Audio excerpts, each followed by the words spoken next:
This smartphone, the Realme 5 and the Realme 5 Pro, sold out in India. The Realme 5 sold out in half an hour, 30 minutes, guys. While the Realme 5 Pro sold over 100,000 units, officially making it sold out. Now, after using the Realme 5 Pro for a couple of days now, I think I know why. At the end of the day, this device packs so much features, the highlight being the quad camera setup that you have at the back, coupled with that amazing power with the 8 GB of RAM, the 712 Snapdragon processor, the gorgeous display, all for a very competitive price point. Guys, welcome to the vlog. My name is Carlo, and today we're going to unbox and take a closer look at the Realme 5 Pro. Please do take note that this isn't my full review yet. This is just like an initial impressions of what I've, experienced so far with the device. Let's go.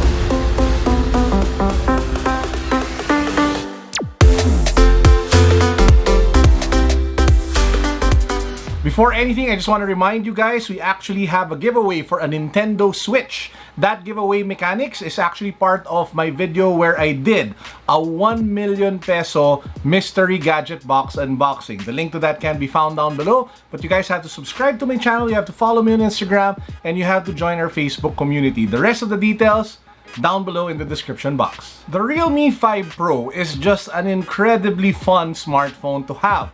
Why do I say that? First and foremost, the gaming power of this beast is really amazing. It's powered by the 712 Snapdragon processor, and it's actually 10% faster than the Realme 3 Pro. What does that mean? Whatever game you throw at it, from Mobile Legends to NBA 2K20, it should be doing well. I actually played a few games already of NBA 2K20 on this one with the Brooklyn Nets because I'm really interested as to how the dynamic will be between Kyrie Irving and Kevin Durant. But anyway, that's for another video. So I can tell you that there is minimal, if not non-existent lag, and you should be able to play your favorite games on this without any issue. But the real star of the show, ladies and gentlemen, is this. This is the quad camera setup that you have here at the back. Very quickly, the main sensor in yellow is a 48 megapixel sensor. You have an 8 megapixel ultra wide sensor, and then you have a 2 megapixel depth sensor for the creamy bokeh shots, and you have a 2 megapixel macro sensor. So what are those four sensors for? This vlog will explain to you guys why they're there, why they're fun, and why you should be excited for them. Let's get started.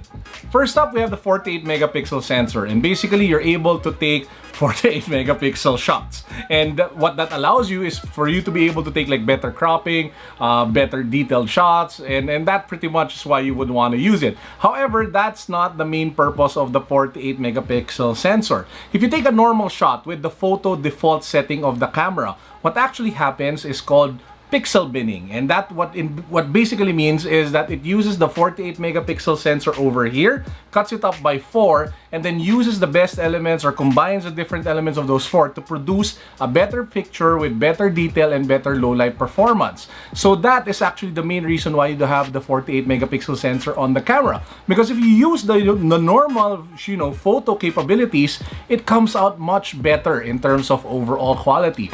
And I was able to take pretty good shots with it of my toys over here at the background, of different sceneries and different things which you'll see all over the screen as I edit this video. Next, we have the 8 megapixel ultra wide sensor over here. So what is the point of that? If you want to take like a scenic shot, if you want to take a landscape shot, if you want to take a shot of a lot of people crammed into one scene, or if you just want to emphasize the background while taking shots, then you can use that mode to be able to capture much more detail or much more things in the frame as you wouldn't be able to do so with a normal sensor. And then we have the depth sensor, and that depth sensor basically allows for you to be able to do portrait mode, wherein the background is a little bit blurry, a little bit creamy, what we have all come to know as the bokeh mode. And lastly, we have the 2 megapixel macro sensor, and this is, I think, what a lot of people will overlook, but this is the one that I'm having so much fun using. As you guys know, I have a ton of toys, I have a ton of sneakers, and being able to use the macro sensor is an absolute joy because it allows me to be able to capture like the smallest details of my subject. But apart from that, it adds a little more character to the actual photo, as you guys will see with my shots of Vegeta, my shots of Goku. There is some sort of, like, I don't know, darkening. Maybe you need really more light for that sensor to really kick in, but I'm kind of loving the dramatic effect that it gets while taking shots with that particular lens. In short, the variety of the camera modes combined with the quality of the shots that you're able to take makes it a fun camera smartphone. In fact, probably one of the best camera smartphones that you guys can buy within this particular price point. There is no official pricing yet for the Philippines, but if I were to guesstimate, or if I were to base it off the pricing over at India plus add tax, it should be somewhere around the 15,000 peso price point. Maybe less, maybe a little over, but somewhere around 15,000 pesos. Now granted, it is not an entry-level device at 5,000, 6,000, 7,000 pesos. There are options for phones within that price range, but if you can spend a little bit more and you want to have like more performance in your device for your gaming, if you want to have a fun setup for your camera that you can use to be able to post like your photos on Instagram, Facebook, or your blog or your vlog, this is a smartphone that you should definitely consider when it comes out in the market here in the Philippines. Other details that I might have missed before we end the vlog, it does come with the free jelly case inside the box, so you do get that protective layer for the phone.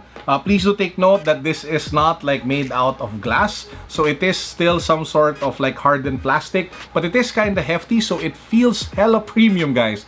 It feels kind of expensive, but it's not really built from the very best materials that you can find out there in the market. It also comes with a VOOC charger, so you should be able to do like fast charging on this device. They claim that you should be able to get a full charge within 1 hour of charging. And it also comes with USB-C. Yes, you heard that right.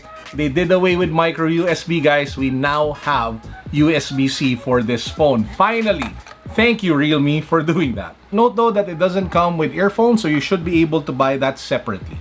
Now, I will be doing a more comprehensive review of the Realme 5 Pro in the coming days ahead. So watch out for that video when it drops after I put it through the paces and abuse it a little bit more. Also, please do watch out for my unboxing and hands-on of the Realme 5 smartphone, the little brother of the Realme 5 Pro.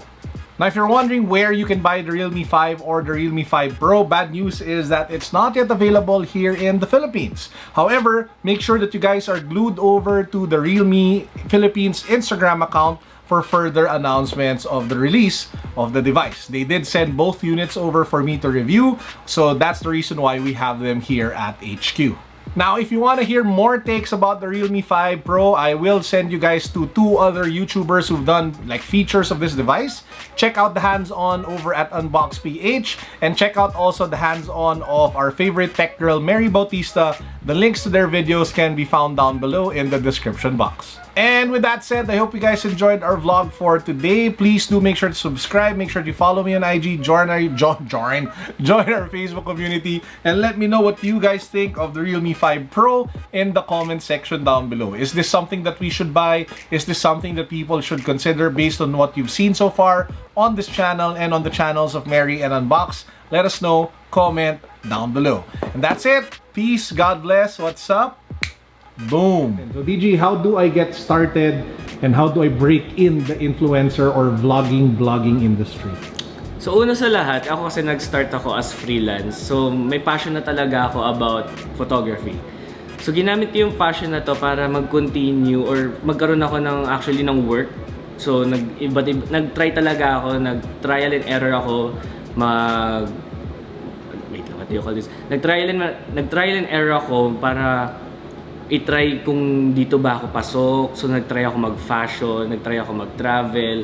So basically, hanapin mo muna syempre yung passion, kung saan ka talaga mas passion. So kung mahilig ka sa makeup, gumawa ka ng mga YouTube videos like makeup review. Kung mahilig ka sa shoes, mag-review ka ng shoes. Kung mahilig ka sa fashion, try to experiment. Kaya kahit hindi ka masyado gumagastos, try mo kahit ukay lang, ganyan. Kasi ako I started ukay finds.